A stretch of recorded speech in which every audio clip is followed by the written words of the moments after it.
നമസ്കാരം. BMH doctors ചാറ്റിൻ്റെ മറ്റൊരു എപ്പിസോഡിലേക്ക് എല്ലാവർക്കും സ്വാഗതം. ഡയബറ്റിക് കിഡ്നി ഡിസീസ്, പ്രമേഹം മൂലം കിഡ്നികൾക്ക് സംഭവിക്കാവുന്ന തകരാറുകളെക്കുറിച്ചാണ് ഇന്ന് നമ്മൾ സംസാരിക്കാൻ പോകുന്നത്. നമ്മുടെ കൂടെയുള്ളത് തൊടുപുഴ ബേബി മെമ്മോറിയൽ ഹോസ്പിറ്റലിലെ കൺസൾട്ടന്റ് നെഫ്രോളജിസ്റ്റ് ഡോക്ടർ രഞ്ജിനി രാധാകൃഷ്ണനാണ്. മേഡത്തിനെ ഏറ്റവും സ്നേഹപൂർവ്വം സ്വാഗതം ചെയ്യുന്നു. Thank you. മേഡം, ഈ പ്രമേഹം മൂലം വൃക്കകളെ എങ്ങനെയാണ് ബാധിക്കുന്നത്? പ്രമേഹം വൃക്കകളുടെ പല പല ഏരിയാസിനെയും ബാധിക്കും. അത് കൃത്യമായിട്ട് പറഞ്ഞാൽ മൈക്രോസ്കോപ്പിക് ലെവലിലുള്ള ഡാമേജുകളാണ് സംഭവിക്കുന്നത്. അപ്പോൾ ഹിസ്റ്റോളജിക്കൽ ചേഞ്ചസ് ആണ് ആദ്യം ഉണ്ടാവുന്നത്. അത് ഗ്ലോമർലൈ എന്ന് പറയുന്നത് വൃക്കകൾക്കുള്ളിലുള്ള അരിപ്പകളാണ്. അതിൻ്റെ ബേസ്മെൻറ്റ് മെംബ്രെയിൻ്റെ തിക്കനിങ് ആണ് ഇനീഷ്യലി ഉണ്ടാവുന്ന ചേഞ്ചസ്. അതിനുശേഷം പല ചേഞ്ചസും അതിൻ്റെ അകത്ത് മീസാഞ്ചിയൽ എക്സ്പാൻഷൻ, നോഡുലർ സ്ക്ലീറോസിസ് എന്നൊക്കെ പറയുന്ന രീതിയിലുള്ള ഒരുപാട് ഹിസ്റ്റോളജിക്കൽ ചേഞ്ചസ് നോർമലായിട്ടുള്ള ഗ്ലോമർലയിൽ സംഭവിക്കും.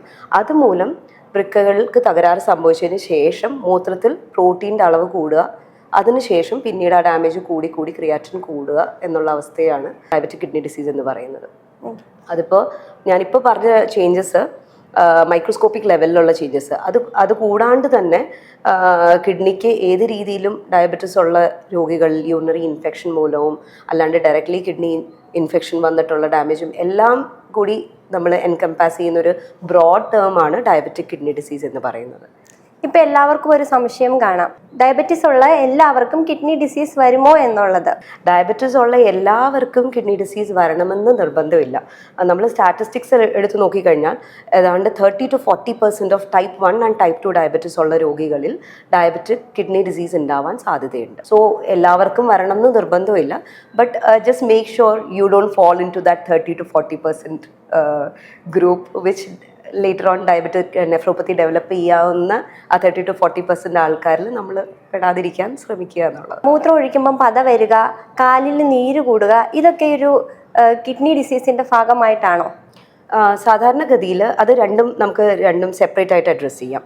മൂത്രത്തിൽ പത വരിക അഥവാ ഫ്രോതിങ് ഓഫ് യൂറിൻ, മൂത്രം ഒഴിച്ചതിന് ശേഷം ഫ്ലഷ് അടിച്ച് കഴിഞ്ഞാലും പത പൊങ്ങി നിൽക്കുന്ന ഒരവസ്ഥ. അപ്പോൾ ആ അവസ്ഥ എന്ന് പറയുമ്പോൾ മൂത്രത്തിൽ പ്രോട്ടീൻ്റെ അളവ് കൂടുന്ന ഒരവസ്ഥയാണ്. അങ്ങനെ ഉണ്ടാകുമ്പോൾ ഡെഫിനറ്റ്ലി പ്രമേഹ രോഗികളിൽ അത് കിഡ്നിക്ക് ഷുഗർ മൂലമുണ്ടായ ഡാമേജിൻ്റെ തുടക്കമാകാനാണ് അത് സാധ്യത. അങ്ങനെയുള്ള അവസ്ഥ വരുമ്പോൾ നമ്മൾ ഡെഫിനറ്റ്ലി അത് സ്ക്രീൻ ചെയ്യണം. അപ്പോൾ മൂത്രത്തിൽ പത നമ്മൾ ഒരു നിസ്സാര കാര്യമായിട്ട് കാണരുത്. അത് ഷുഗർ കിഡ്നിയെ ബാധിച്ചതിൻ്റെ ഒരു ഫസ്റ്റ് സ്റ്റേജിൽ വരുന്ന ഒരു ഡാമേജാണ്. പിന്നെ കാലിൽ നീരെന്ന് പറയുന്നത് കുറേയും കൂടി അഡ്വാൻസ്ഡ് ആയിട്ട് വരുന്ന കിഡ്നി ഡിസീസ്, അതായത് നമ്മുടെ ഡയബറ്റിക് നെഫ്രോപ്പതി കുറേയും കൂടി പ്രോഗ്രസ് ചെയ്ത് കഴിയുമ്പോഴാണ് സാധാരണ കാലിൽ നീര് വരിക. പക്ഷെ കാലിൽ നീരെന്ന് പറഞ്ഞാൽ സ്പെസിഫിക് ആയിട്ട് പറഞ്ഞു കഴിഞ്ഞാൽ കിഡ്നിയുടെ അസുഖം കൊണ്ട് മാത്രമല്ല, വേറെ പല അവയവങ്ങളെയും ബാധിച്ചാലും അതുണ്ടാവാം. ഇപ്പം ലിവർ ഡിസീസ് ഉണ്ടെങ്കിൽ വരാം, കിഡ്നിക്ക് അസുഖം ഉണ്ടെങ്കിൽ വരാം, തൈറോയിഡ് പ്രോബ്ലം, കാർഡിയക് ഡിസീസ്, ഇതിലെല്ലാത്തിലും കാലിൽ നീര് വരാം. വൃക്കകൾക്ക് തകരാറ് സംഭവിക്കുമ്പോൾ നമ്മൾ സാധാരണ കാലിൽ നീര് കാണാറുണ്ട്. എങ്കിലും അതിലും കോമൺ ആയിട്ട് കാണുന്ന കണ്ണിന് ചുറ്റുമുള്ള നീരും മുഖത്തുള്ള പഫിനെസ്സുമാണ്. അതാണ് കുറച്ചുകൂടി കോമൺ ആയിട്ട് കാണുന്നത്. പക്ഷേ ഫ്രോതിങ് ഓഫ് യൂറിൻ ഡെഫിനറ്റ്ലി മൂത്രത്തിൽ പത കിഡ്നിക്ക് ഷുഗർ കാരണമുള്ള ഡാമേജ് ഉണ്ടായതിൻ്റെ പേരിൽ തന്നെ വന്നതാകാനാണ് സാധ്യത, അഥവാ അങ്ങനെ ഒരു ലക്ഷണം ഉണ്ടെങ്കിൽ. ഈ വൃക്കകൾക്കുള്ള തകരാറ് നമുക്ക് നേരത്തെ കണ്ടുപിടിക്കാൻ സാധിക്കുമോ? ഡയബറ്റിസ് ഉള്ള രോഗികൾ നമുക്ക് ഗൈഡ് ലൈൻസ് ഉണ്ട്. ലൈക്ക് KDIGO പോലത്തെ ഗൈഡ് ലൈൻസ് പറയുന്ന ഡയബറ്റിസ് രോഗികൾ എത്ര ഫ്രീക്വൻ്റ് ആയിട്ട് കിഡ്നി ഡിസീസ് വരുന്നുണ്ടെന്ന് സ്ക്രീൻ ചെയ്യണം എന്നുള്ളതാണ്. അപ്പോൾ എല്ലാ ടൈപ്പ് 1 ഡയബറ്റിസ് ആണെങ്കിൽ നമ്മൾ ടൈപ്പ് 1 എന്ന് പറയുമ്പോൾ കുറച്ച് ഏർലി സ്റ്റേജിൽ ഉണ്ടാവുന്ന ഇൻസുലിൻ ഡിപ്പെൻഡൻറ്റ് ഡയബറ്റിസ് എന്ന് പറയും. അപ്പോൾ അങ്ങനത്തെ ഡയബറ്റിസ് രോഗികളിൽ നമ്മൾ ആ ഒരു ഡയബറ്റിസ് കണ്ടുപിടിച്ച് ഫസ്റ്റ് 5 ഇയറിന് ശേഷം screening of kidney disease start ചെയ്യണം. ടൈപ്പ് 2 ഡയബറ്റിസ് എന്ന് പറയുന്ന രോഗികൾ കുറച്ചുകൂടി ഒബീസ് ആയിട്ടുള്ള കുറച്ചുകൂടി ലേറ്റ് ഓൺസെറ്റ് പേഷ്യൻസ് ആണ്. അപ്പോൾ അങ്ങനെയുള്ള രോഗികളിൽ നമ്മൾ ഡയബറ്റിസ് കണ്ടുപിടിക്കാൻ തന്നെ ലേറ്റ് ആവും. അപ്പോൾ ടൈപ്പ് 2 ഡയബറ്റിസ് ഉള്ള രോഗികളാണെങ്കിൽ അവർക്ക് ഡയബറ്റിസ് കണ്ടുപിടിച്ച് അപ്പോൾ തന്നെ കിഡ്നിക്ക് അസുഖം ഉണ്ടോ എന്നുള്ള സ്ക്രീൻ ചെയ്യണം. അപ്പോൾ നമുക്ക് ഡെഫിനറ്റ്ലി നേരത്തെ കണ്ടുപിടിക്കാൻ പറ്റും. അതിനുള്ള ടെസ്റ്റുകൾ എന്ന് പറഞ്ഞാൽ ബ്ലഡിലുള്ള ക്രിയാറ്റിൻ്റെ അളവ് നോക്കുക, അതിലേറെ ഇമ്പോർട്ടൻറ്റ് യൂറിനുള്ള മൈക്രോ ആൽബുമിൻ ചെക്ക് ചെയ്യുക എന്നുള്ളതാണ്. ഈ വെള്ളം കുടിക്കുന്നതിൽ പ്രമേഹ രോഗികളും വൃക്ക രോഗികളും എന്തെങ്കിലും ശ്രദ്ധിക്കേണ്ടതായിട്ടുണ്ടോ? ഓക്കെ, പ്രമേഹ രോഗികൾ വെള്ളം കുടിക്കുന്നത് സാധാരണ വൃക്കകൾക്ക് തകരാറ് ഇല്ലാത്തൊരു പ്രമേഹ രോഗിയാണെങ്കിൽ നമ്മൾ വെള്ളം കുടിക്കുന്ന അളവിന് അങ്ങനെ റെസ്ട്രിക്ഷനോ അല്ലെങ്കിൽ അങ്ങനെ സ്പെസിഫിക് ആയിട്ട് നമ്മൾ പറയാറില്ല. യൂഷ്വലി ഒരു സാധാരണ ഹെൽത്തി ഇൻഡിവിജ്വൽ കുടിക്കുന്ന അളവിൽ തന്നെ കുടിച്ചാൽ മതി. അതായത് ഒരു 2 to 2.5 ലിറ്റർ വാട്ടർ ഇൻടേക്ക് നമ്മൾ പറയാറുണ്ട്. പക്ഷേ ഈ അളവ് ഫിക്സഡ് അല്ല, അത് ഓരോ ഇൻഡിവിജ്വൽ അനുസരിച്ച് വ്യത്യാസം വരും. നമ്മൾ കഴിക്കുന്ന ചില മരുന്നുകൾ കൊടുക്കുമ്പോൾ നമ്മൾ സ്പെസിഫിക് ആയിട്ട് പറയും, നമ്മൾ ഇൻടേക്ക് നമ്മൾ കുടിക്കേണ്ട വെള്ളത്തിൻ്റെ അളവ് കൂട്ടാനായിട്ട് ചിലപ്പോൾ നമ്മൾ പറയും. പിന്നെ അതേപോലെ തന്നെ പേഷ്യൻ്റ് കാലിൽ നീരുണ്ടെങ്കിൽ നമ്മൾ അളവ് കുറയ്ക്കാനും പറയാറുണ്ട്. പിന്നെ നീഡ് അനുസരിച്ച് ലൈക്ക് ഒരുപാട് സ്വെറ്റ് ചെയ്യുന്ന ആളാണ്, എക്സസൈസ് ചെയ്യുന്നുണ്ട്, വർക്കൗട്ട് ചെയ്യുന്നുണ്ടെങ്കിൽ നമ്മൾ അളവ് അതനുസരിച്ച് കൂട്ടേണ്ടിയും വരും. ഇത് ഇൻ ജനറൽ പറയുമ്പോഴാണ്. ഇനിയിപ്പോൾ സ്പെസിഫിക്കലി കിഡ്നി ഡിസീസ് വന്നു, നമ്മൾ ഡയാലിസിസ് രോഗിയാണ്, diabetic kidney disease dialysis like നടത്തുന്ന രോഗിയാണെങ്കിൽ നമ്മൾ വാട്ടർ റെസ്ട്രിക്ഷനാണ് പറയാറ്. കാരണം അങ്ങനെയുള്ള രോഗികളിൽ നമുക്ക് ഒരുപാട് വെള്ളം കുടിച്ചു കഴിഞ്ഞാൽ ശ്വാസം മുട്ടലുണ്ടാവാൻ സാധ്യതയുണ്ട്. അപ്പോൾ ഡയാലിസിസ് ഡിപ്പെൻഡൻ്റ് ആയിട്ടുള്ള രോഗിയാകുമ്പോൾ വാട്ടർ റെസ്ട്രിക്ഷൻ ആയിരിക്കും നമ്മൾ പറയുന്നത്. ഡയബറ്റിക് കിഡ്നി ഡിസീസ് വന്നാൽ നമുക്ക് പൂർണ്ണമായിട്ടും ഭേദപ്പെടുത്താൻ സാധിക്കുമോ? ഡയബറ്റിക് നെഫ്രോപ്പത്തി എന്ന് പറയും. ഡയബറ്റിക് നെഫ്രോപ്പത്തി എന്ന് പറയുമ്പോൾ കുറച്ചുകൂടി ഹിസ്റ്റോളജിക്കൽ ഡയഗ്നോസിസ് ആണ്. അതായത് നമ്മളൊരു ബയോപ്സി എടുത്ത് വൃക്കകളുടെ മൈക്രോസ്കോപ്പിക് എക്സാമിനേഷനിൽ കിഡ്നിക്ക് ഷുഗർ കാരണമുള്ള ഡാമേജ് ഉണ്ടായി എന്ന് പ്രൂവ് ചെയ്ത് കഴിയുമ്പോൾ നമുക്കത് ഡയബറ്റിക് നെഫ്രോപ്പത്തി എന്ന് പറയാം. ഇല്ലെങ്കിൽ നമ്മൾ അതിനെ ഡയബറ്റിക് കിഡ്നി ഡിസീസ് എന്ന് ബ്രോഡായിട്ട് വിളിക്കുന്നതാണ് എളുപ്പം. അപ്പോൾ ഈ ഡയബറ്റിക് കിഡ്നി ഡിസീസ് വരുന്ന ഇനീഷ്യൽ സ്റ്റേജസിൽ പേഷ്യൻറ്റിന് മൈക്രോ ആൽബുമിനൂറിയ അല്ലെങ്കിൽ മോഡറേറ്റ്ലി ഇൻക്രീസ്ഡ് ആൽബുമിനൂറിയ എന്ന് പറയും. അതായത് സാധാരണ ഇൻഡിവിജ്വലിൽ നമ്മൾ കാണുന്ന 30 മില്ലിയിൽ താഴെയുള്ള ആൽബുമിൻ്റെ ലെവലാണ് യൂറിനിൽ കാണാവുള്ളൂ. ഈ ഡയബറ്റിസ് രോഗികളിൽ ഡയബറ്റിസ് കിഡ്നിയെ ബാധിച്ചു തുടങ്ങുമ്പോൾ ഇനീഷ്യൽ സ്റ്റേജസിൽ ഈ 30 എന്നുള്ളത് കുറച്ച് കൂടി തുടങ്ങും. 30 തൊട്ട് 300 വരെയുള്ള അവസ്ഥയ്ക്ക് നമ്മൾ മോഡറേറ്റ്ലി ഇൻക്രീസ്ഡ് എന്നാണ് പറയുക. ഓർ പഴയ ടേമാണ് മൈക്രോ ആൽബുമിനൂറിയ. 300 മില്ലിഗ്രാമിനേക്കാളും കൂടുതൽ യൂറിനിൽ പ്രോട്ടീൻ പോകുന്നുണ്ടെങ്കിൽ അതിന് മാക്രോ ആൽബുമിനൂറിയ എന്ന് പറയും. അതായത് സിവിയർലി ഇൻക്രീസ്ഡ്. അപ്പോൾ ഒരു ഇനീഷ്യൽ സ്റ്റേജസിൽ കണ്ടുപിടിക്കുകയാണ് ഒരുപാട് പ്രോട്ടീൻയൂറിയ ഇല്ലാത്ത അവസ്ഥയാണെങ്കിൽ നമുക്ക് റിവേഴ്സ് ചെയ്യാൻ പറ്റും, റിവേഴ്സിബിൾ ആണ്. ബട്ട് വൺസ് ക്രിയാറ്റിൻ റൈസ് ചെയ്ത് തുടങ്ങി എങ്കിൽ നമുക്കത് 100% റിവേഴ്സിബിൾ ആണെന്ന് പറയാൻ പറ്റത്തില്ല. പക്ഷേ ഡെഫിനറ്റ്ലി നമ്മൾ earlier detection will do benefit. കാരണം ഡിസീസിൻ്റെ പ്രോഗ്രഷൻ എങ്കിലും നമുക്ക് കുറയ്ക്കാൻ പറ്റും. ബേസ്ഡ് ഓൺ നമ്മുടെ പ്രോട്ടീൻയൂറിയയുടെ അളവ് കുറച്ച് കഴിയുമ്പോൾ ഡിസീസ് ഡയബറ്റിക് നെഫ്രോപ്പത്തി എത്ര ഫാസ്റ്റായിട്ടാണ് പ്രോഗ്രസ് ചെയ്യുന്നതെന്നുള്ളതിൻ്റെ സ്പീഡ് നമുക്ക് കുറയ്ക്കാൻ പറ്റും നേരത്തെ കണ്ടുപിടിച്ച് കഴിഞ്ഞാൽ. ഫുള്ളി ട്രീറ്റബിൾ എന്ന് പറയണമെങ്കിൽ അത് വളരെ ഏർലി സ്റ്റേജിലുള്ള പ്രസൻറ്റേഷൻ ആയിരിക്കണം.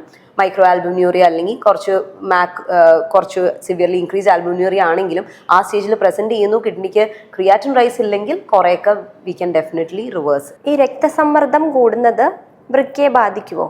രക്തസമ്മർദ്ദം കൂടുക അഥവാ ഹൈപ്പർ ടെൻഷൻ അത് ഡെഫിനറ്റ്ലി ഒരു വളരെ ഇമ്പോർട്ടൻ്റ് ആയിട്ടുള്ള ഒരു റിസ്ക് ഫാക്ടറാണ് ഡയബറ്റിക് നെഫ്രോപ്പത്തിയുടെ അല്ലെങ്കിൽ ഡയബറ്റിക് കിഡ്നി ഡിസീസിൻ്റെ പ്രോഗ്രഷനിൽ. അപ്പോൾ അതിൽ ഏറ്റവും ഇമ്പോർട്ടൻറ്റ് ഫാക്ടർ എന്ന് പറയുന്നത് ഡയബറ്റീസിൻ്റെ കൺട്രോളും ഡ്യൂറേഷൻ ഓഫ് ഡയബറ്റീസുമാണ്.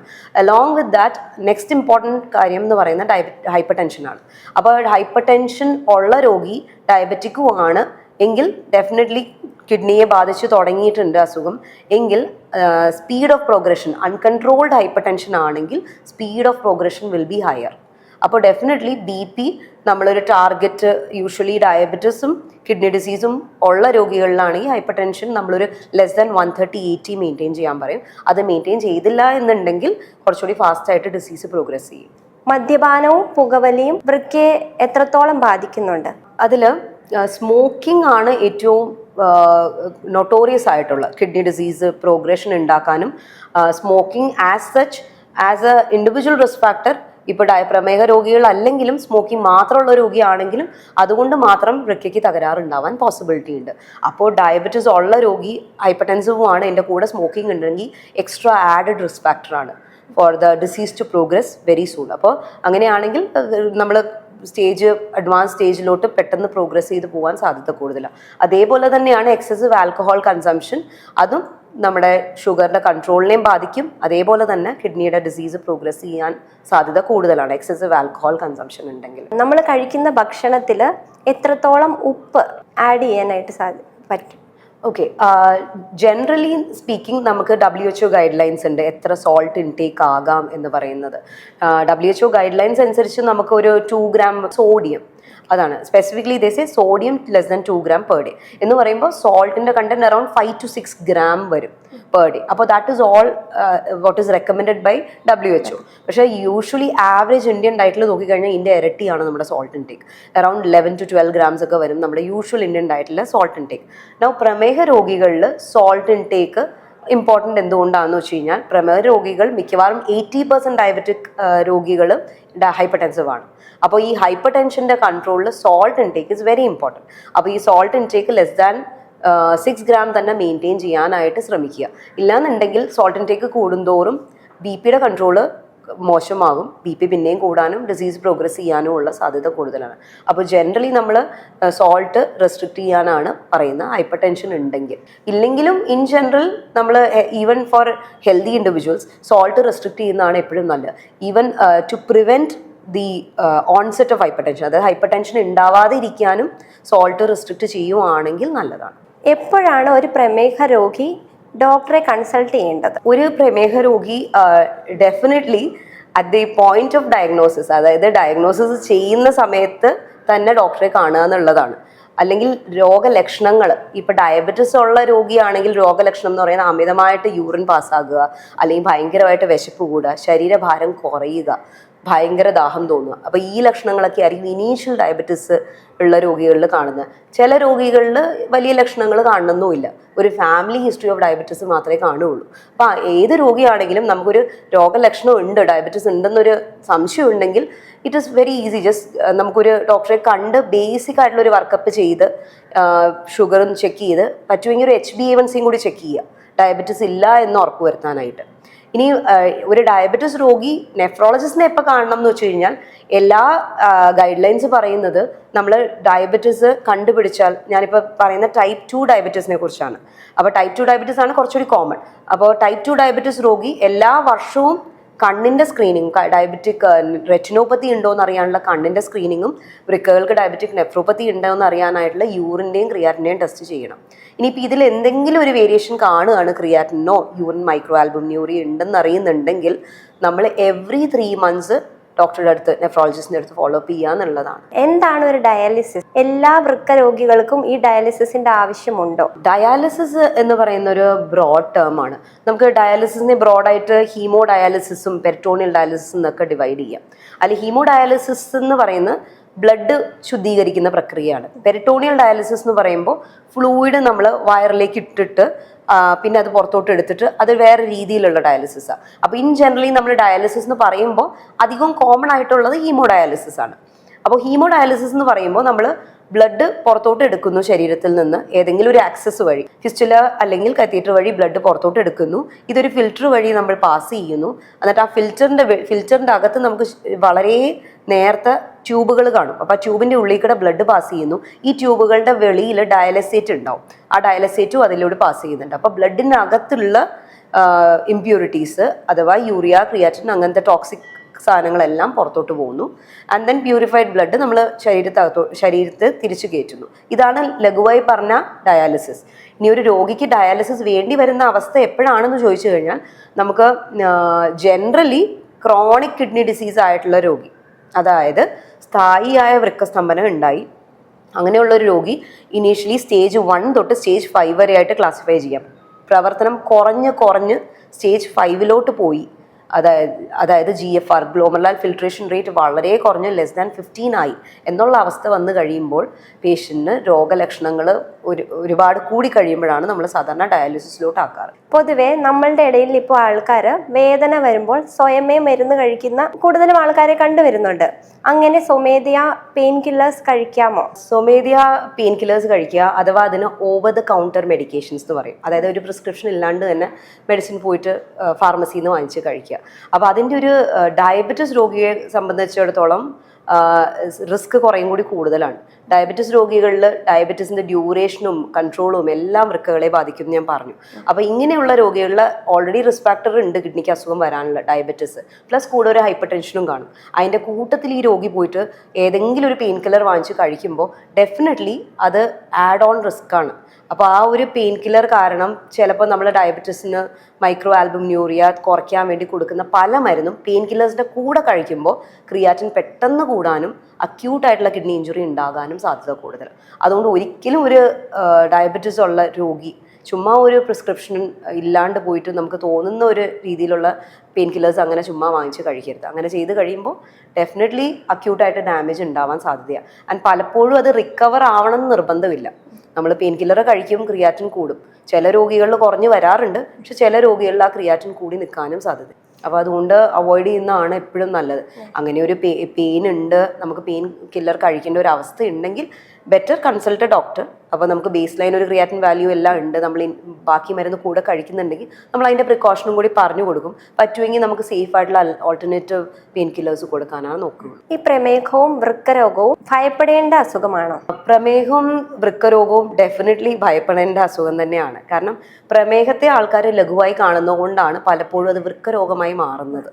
അപ്പോൾ ഈ ഇനീഷ്യലി നമുക്ക് പ്രമേഹം ഉള്ള സമയത്ത് തന്നെ നമുക്കത് കൺട്രോൾ ചെയ്യാനും, നല്ല സ്ട്രിക്റ്റ് ഡയബറ്റീസ് കൺട്രോളാണ്, ഹൈപ്പർ ടെൻഷൻ നല്ല കൺട്രോളിലാണെങ്കിൽ പലപ്പോഴും വൃക്കരോഗം വരാണ്ടും ഇരിക്കാൻ സാധ്യതയുണ്ട്.